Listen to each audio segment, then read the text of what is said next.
Hello, welcome, please come in. It's time for our summoner-only runs to continue in our next game, Final Fantasy X, making its first appearance on the channel. Huzzah! Final Fantasy X has a very distinct setup for how summons work. Yuna, and only Yuna, can call forth Aeons that fully replace the entire party while they are on the field. That means we need to start by reaching the point where Yuna joins the story, and that's gonna be a bit. This game has a lot of cutscenes, like a whole lot of cutscenes. And unlike 10-2, you can't actually skip most of them. This is easily one of the longer actual playthroughs I've done on the channel, but we will get there together. And here we are, the woman of the hour, joining the party and bringing her very strong Aeon summoning with her. And it only took over an hour. And before I leave Besaid, I need to chat with this shopkeeper who indicates her dog has found something gross. Then chat with the dog in question to get Energy Blast. This is a second overdrive for Valefor that exists for some reason. Slower cooldown on Valefor's turn, but it deals a lot more damage. Now out to the road away from Besaid Village and get through even more tutorials, and there we are, Valefor, first summon. And Valefor is kind of a mixed bag. Sonic Wing deals okay damage and delays the target, though a lot of bosses are immune to it. Valefor also doesn't have an elemental affinity, so despite being able to cast all the tier 1 elemental spells, Valefor can't heal itself. And now it's time to do just a little bit of early grinding in preparation for the next, first boss fight. And it's onto a boat, and I got so annoyed with 10 crashing just like 10-2 has been doing, I did some digging and found what should hopefully fix that for both games. And in so doing, I also found a mod that helps skip cutscenes. It basically just clicks through all dialogue and makes it run very, very fast, which should be super helpful to make this experience a little more streamlined. Anyway, time to fight Sin, which of course means summoning Valefor immediately. I made sure to start with Valefor having max overdrive so I could take out the ads immediately. Oh, for some reason I thought Sin took time to resummon those. Oh well, once Valefor gets his overdrive gauge back, I can use Energy Blast and kill the Finn. Pretty easy so far. Oh, and this fight raises the question of how I'll be handling the fights and sections of the game where Yuna isn't in the party. And that icon means God mode, basically infinite HP and MP. These fights are not part of the run, so I am fine to just skip them entirely. Okay, that Sin fight went a little closer than I thought it would, so while I run through Kilika Woods, let's explain stats.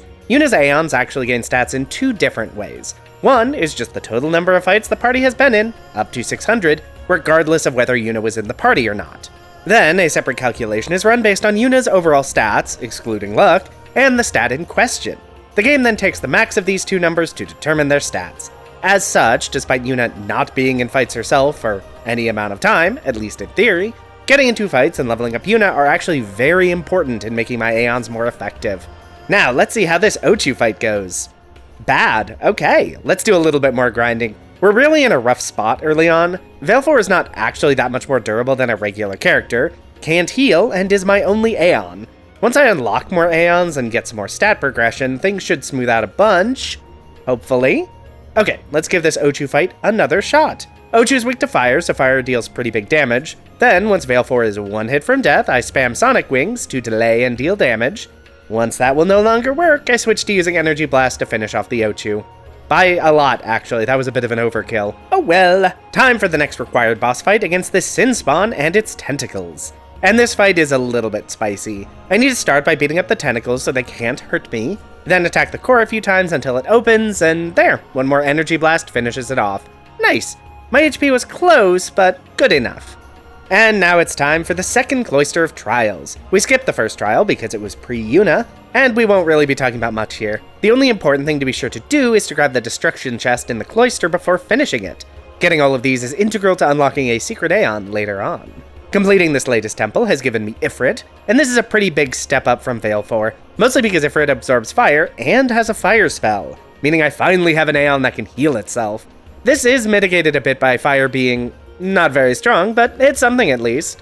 Let's do a quick mini-game to grab Deck Shot, and the speed up mod may still have a few wrinkles to it. That's okay, let's just do that again, it's easy enough. And we arrive in Luca, where we have to do some Blitzball. I mean, first we have to run around doing some story nonsense, then Yuna gets kidnapped, and we have another boss fight against some Albed Machina. Yuna is, by virtue of having been kidnapped, not in this fight, so God mode it is. And that done, it's time to try desperately to remember how to play Blitzball. Doing this successfully gets me a strength sphere, which I can have Yuna use to boost her strength, and therefore her Aeon strength, so it's worth it. Maybe. That match is genuinely tricky to make work most of the time, but we made it work. And with that win, the stadium is attacked by a bunch of monsters. Who cares? None of this is relevant. So we move swiftly on. And with that, we've arrived on the Mihen Highroad, the next major area, and it's time to expand the capabilities of my Aeons, which requires taking down Belgamine in an Aeon fight, which gets close, but I do win. This gives me garbage. Oh, right. I will get better things from Belgamine in the future, but for now I just get a dumb armor piece. Next time. Anyway, the Mihen Highroad is a decent area for experience, but there's nothing too interesting until I reach the travel agency and hop into the next boss fight. And this fight is going to be rough. Chocobo Eater is very fast, it's very hard, and will push me back if I don't manage to knock it over fast enough. It can also hit hard enough to take out well over half a single Aeon's health. And despite 2 overdrives, it's just not enough to make this work. Gonna need to level a bit more. Okay, so that's some more leveling done. Let's see how this Chocobo Eater fight goes now. If nothing else, both of my Aeons have a lot more HP to work with. This means I can survive longer while I try to knock this idiot over and then just wail on him. Obviously, the ideal would be to knock him off the other side of the cliff, but that's unlikely with only my Aeons. On the other hand, Valefor is surprisingly evasive, and that delay effect on Sonic Wings is quite nice. Now it's into Ifrit, who is still getting absolutely wrecked, but a timely knockover and 1 Hellfire, and that is Chocobo Eater dealt with. And now I can finally move on. I mean, strictly speaking, you can lose the Chocobo Eater fight and still progress, but it's the principle of the matter. I will say I expected Aeons to be doing a lot better than they currently are. Hello, definitely not evil man. We'd like to take part in Operation Mihen. It will surely go great. As usual, I need to build up my Aeon's overdrive gauges, because it is very important that I be able to deal big hits very quickly. Because boss fights are a problem. Speaking of problem boss fights, Operation Mihen has gone about as well as could be expected, and it's time for another Sin Spawn. And I do not like how much health that body has. 12,000 is a lot, even after Valefor takes out a decent chunk with a single overdrive. The biggest issue is that the arms get regenerated. These block the body, though not when I use an overdrive, but that means they have to be dealt with before I can continue dealing damage. And yeah, that is the fight lost. That could be a problem. The issue is that Aeons deal a lot of damage, but they're very fragile, and that means even more leveling up. Okay, I have gained even more levels. Let's see if I can actually stand up to this boss. Energy Blast continues to deal great damage, though the recharge time on it is very high. Good news is Ifrit is now strong enough to one-shot the arms as well and deal very good damage. But despite that winning the fight, that is not even close to the end of this nightmare, because now I need to do the fight again, but without any healing.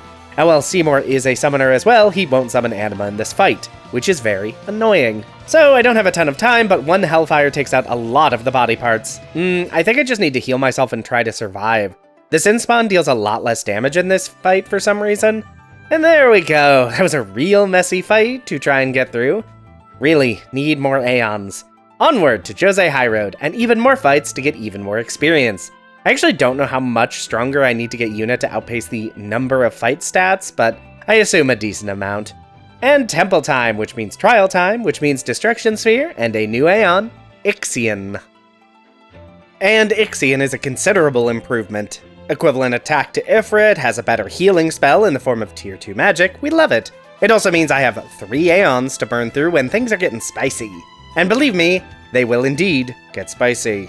Starting here, Belgamine. She leads Ixion, which is a bummer because that means I can't use Ixion. Fortunately, my Ifrit is pretty overpowered from soloing the game to this point, and Belgamine gives me the Summoner's Soul. This shiny little item lets me teach my Aeons new abilities.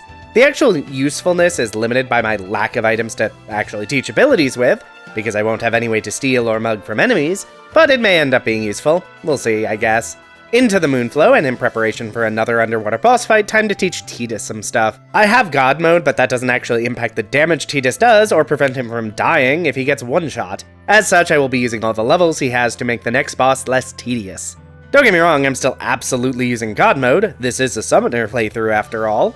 Wow, my damage is still pretty bad, but that fight's over. And look, it's Riku, a character we skipped entirely in the first segment. She's joined the party, and it doesn't matter at all. Onward, swiftly. Oh, I forgot this game just has treasure chests appear in combat sometimes. Hilarious. Anyway, in Teguado Salam, one interesting thing is that Riku has unlocked weapon and armor customization. In theory, this shouldn't matter, but something like initiative on Yuna or auto haste could be useful. into Seymour's house where Yuna gets proposed to, the far plane where everyone gets sad, and the game freezes. The cutscene speedup has been a boon in most cases, but occasionally it does cause some issues, still worth it. And it's into the Thunder Plains, which I just need to run straight through. Ixion makes this area very easy, as most of the enemies here only deal lightning damage, and Ixion absorbs that, so it's into Makulania, where the story remains mostly the same, which is run through, fighting enemies, and doing nothing else. Ixion is less useful, but still easily the most useful of my Aeons. No, thank you, Heartman, I will never be doing that. Goodbye. Huh, I sure am running out of summons here. Oh, good, save point. Just in time for the next boss fight against Spheromorph. Like many Final Fantasy bosses, this boss is a shifting elemental barrier, and relies on mostly guessing to effectively target its weakness. Or I could just, goodbye. A bold attempt, but not good enough. And on Makulania Lake, we encounter the first and really only boss type that we haven't discussed yet. Technically, Yuna is in the party, but the boss has an anti-magic effect that stops summons and spells. Because of this, I can't really summon up, so we're just gonna take out the node with other characters until it breaks. Okay, it's not actually that durable and makes my life simpler. And then I summon in Ixion. The tank does actually hit quite hard, particularly with its mana beam, but Ixion can heal and hits pretty hard in return. And one quick Thor's hammer is enough to end the fight. Definitely a messy boss fight, but it'll do. And in Makulania Temple, we get Shiva, just in time for a boss fight against Seymour and friends. So we'll start by summoning in Shiva. Like Ixion, Shiva is very strong and has access to tier 2 magic for healing purposes, which is great. First on the to-do list is to take out Seymour's helpers. In theory, Shiva hits hard and has decent healing capabilities. The downside is Seymour also has strong magic and can cast Firaga, dealing pretty big damage. Once my overdrive is charged though, I can use Diamond Dust and wreck him. However, he then summons Anima. She will be an absolute beast later in the playthrough, but her stats are very manageable this early in the game. Even basic attacks from Shiva are dealing pretty good damage. And before Anima can use her overdrive, Diamond Dust. One more time to finish Anima. Oh, not ideal. Okay, Seymour is not playing around. Even at low health, he is pretty damaging. Ow.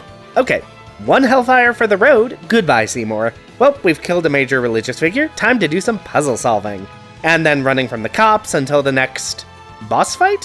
One Diamond Dust takes out the ads and deals big damage, then just spam Heavenly Strike for a bit.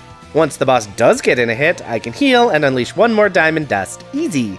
And then the whole lake collapses and we're underwater-ish? And then Sin shows up and the entire party is separated. And this is a very long section in which Yuna is not present, so it's time to level up Tidus, turn on the God mode, and amp up the game speed as fast as this baby will go. Because nothing matters until Yuna is back on the squad. And that gets us to the Via Purifico. Yuna is back, and most importantly, I have a new Aeon, and Bahamut is a bit of a game changer. Like Valefor, Bahamut has no elemental affinity. Unlike Valefor though, Bahamut is very strong. One impulse can finish basically every fight here. And while it's not quite relevant yet, Bahamut is the first Aeon to join the squad who can naturally break the damage cap. Meaning, once my stats are high enough, Bahamut will be dealing over 10,000 damage pretty consistently. We are still a decent way off from that though. And at the end of this area, we must do another fight against Isaru. He starts with Ifrit, who is easily murdered by Shiva in a single overdrive. Then in comes Valefor, who goes down to a single Mega Flare. Oh, that didn't kill? Impressive. There we go. And finally, he summons Bahamut, which is very annoying because that means I can't use it. Good news is one Thor's hammer and a handful of basic attacks wins the day. Silly Isaru, you should have been attacking. More underwater nonsense that we fully skip, and the party reunites on this long walkway. And it's time to start rebuilding my overdrives. They are very important to have, particularly for the next fight, because Seymour, in all his fights going forward, has access to the very annoying Banish ability, which will always one-shot a summoned Aeon. This is a problem in my Aeon-only run. So let's see how this goes. Start with Ifrit. Okay, good news is, Ifrit is a pretty weak Aeon and can deal max damage, so all my Aeons should, except Bahamut, who will deal more than that. It also helps that Seymour's little helper will drain health from Seymour when it dies to stop it from dying. Oh, okay, that wasn't actually too bad. Just a few overdrives and we are golden. Out onto the Calmlands. Hooray! This area is so big and so boring. I really need to get Encounter None from somewhere. Anywhere. Cause this sucks. At least the experience here is nice enough. And now it's time for some more Machina nonsense, and this fight is on my concerns list, because this fight is weirdly difficult. After everything else, you'd expect this to be a not that difficult fight, but boy is it. This mech has 64,000 health, can hit for over 3,000 damage per attack, and is weirdly fast. Even in a casual playthrough, this fight can be a bit of a mess. When I have a finite supply of Aeons, it's even worse. And yeah, there goes my last Aeon, which is about what I expected. The normal strategy for this boss is to use Armor Break and Provoke to weaken its defenses and control its attacks. These won't actually help because I'm already dealing max damage with my Aeons, except Bahamut, who is dealing most of his damage via Overdrive, which I think is magic damage? Anyway, that means my only option is to try and get more levels. Okay, back into the fight. No harm in teaching Bahamut Armor Break anyway, just in case it ends up making a difference. I don't need 8 level 2 key spheres anyway. The extra levels did mean a decent chunk more of damage, and now it's time for my only plan. Spam Overdrives. They deal a lot of damage. I really wish any of my other Aeons could break the damage limit here, but unlocking that won't happen until a little bit later. Hey, there we go, that's the Defender X down. Okay, that was not as bad as I expected.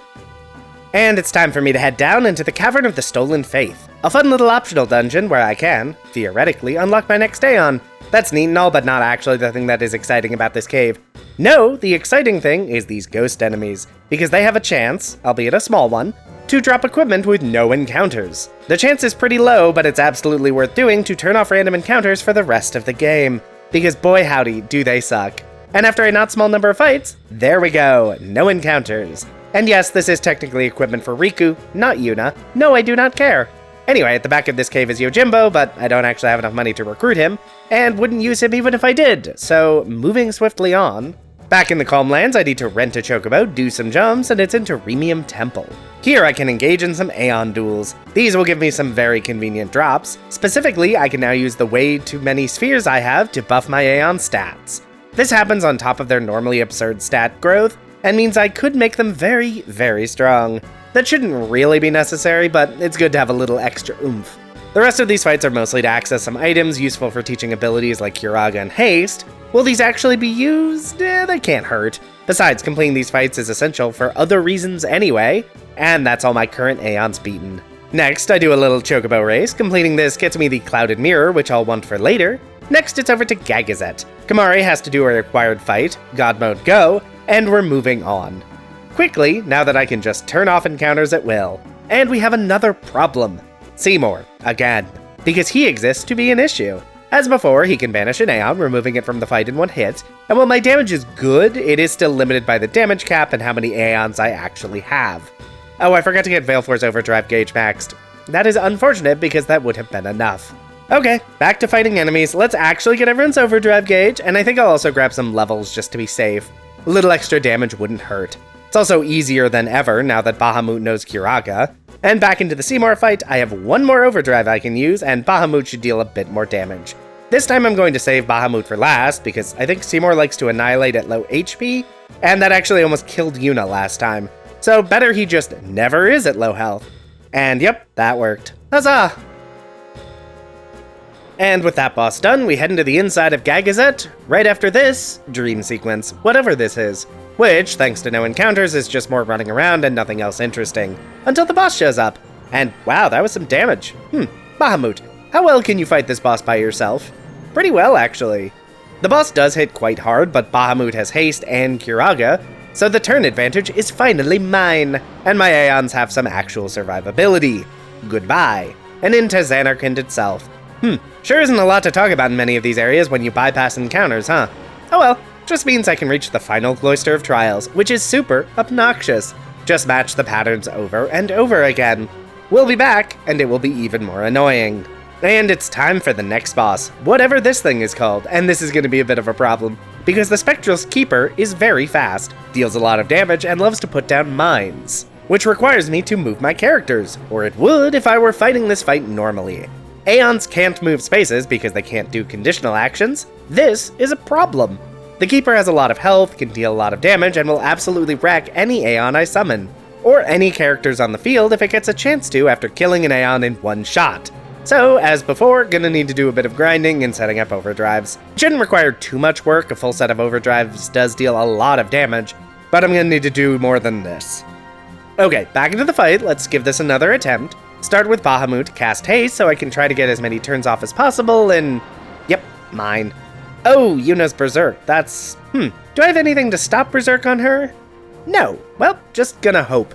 Let's hop back in. Good lord, this thing is so fast. I really just don't have time to do much of anything before it either kills my Aeon, or sets up a mine on an Aeon space. Or it just kills the entire party in the time between my Aeon dying and a new one being summoned. Yeah, that's not super ideal. Okay, more grinding it is, and we're back into the fight. Wow, have these last few bosses been kind of nightmares. Let's try and get a little bit of damage out, and... Okay, dead. Well, that's a loss. Those mines are very rude and very quick. Okay, no point in trying to attack. Bahamut will just die. And then Yuna gets berserked again. I have to have something for this. Let's actually spend some spheres on Bahamut. If nothing else, some more attack and agility should be useful. Okay, I managed to get off a Mega Flare and dismiss Bahamut before it died. Okay, well, good thing Yuna has her limit break so I can Grand Summon. That refreshes the summon's overdrive and means another Mega Flare. And yep, that was in fact all I needed. Just a little bit of luck and a little more agility. And if you thought my problems were over, they are not. Because next on the list is Yunalesca, who hits like a truck, can drain a lot of health we absorb, and while Bahamut is both fast and can heal, his MP is not infinite. Bahamut can get through a lot of this fight by himself, but with how limited MP is, that's not nearly enough. I didn't even make it to the boss's final form.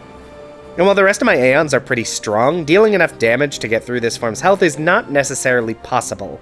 Especially when Yunalesca can drain HP, and MP, and lock me out of overdrives. Yeah, Yunalesca is indeed a perfect counter to everything I'm trying to do. And it's not great. To be fair, I get a lot closer on this first attempt than I expected, but this is going to take a little more work to get through. And that means it's actually time for some backtracking, which sucks, but it's necessary. First, it's back to the Calmlands, where I need to do some actual monster catching.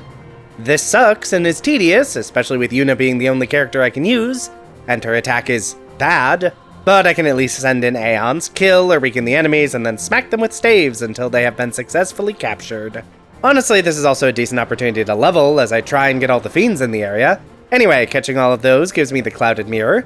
I can then run all the way back to Macalania Woods, up this sparkly path. Oh, right, I need to find a missing child or something. Oh, there we go. Now I can use the Clouded Mirror and turn it into the Celestial Mirror. Then it's back to the Monster Arena because I can now open this chest.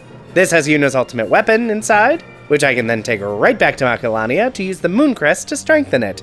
Just doing that is completely worthless as a weapon, however doing that uncaps Valefor's damage. So now its very strong Energy Blast attack can deal over the normal damage cap, which means a lot of additional damage for me. Okay, time to run all the way back to Xanarkand to face down Yunalesca. Again. So glad I have Encounter None. And my plan here is mostly unchanged. Summon Bahamut, unleash Mega Flare. Then get almost killed, which builds up my overdrive meter again, and means I can Mega Flare again. So that's 2 Mega Flares directly in a row. Bahamut dies, but I can then send out Valefor, who deals so much damage? Wow, that was strong. Okay, the numbers on this fight are definitely looking more favorable. Hopefully I can make this work by just attacking and overdriving as best I can. I really wish this boss couldn't stop my overdrives. Sucks that with all their status immunities, Aeons aren't immune to that. Oh well, this fight is a wash, but I'm pretty confident I'll get this on the next try. This time we're going to lead with Ixion. My goal is to save my stronger Aeons for the final phase as much as possible. Yunalesca only gets more dangerous, and being able to deal a ton of damage very quickly should be more useful then. Shiva then has to come out, and thanks to Blizzara healing a lot, Shiva actually manages to tank through the entire second phase of the fight, which I was not expecting. Goodbye, Shiva. You did great. Now it's into Valefor to unleash a stupidly overpowered Energy Blast.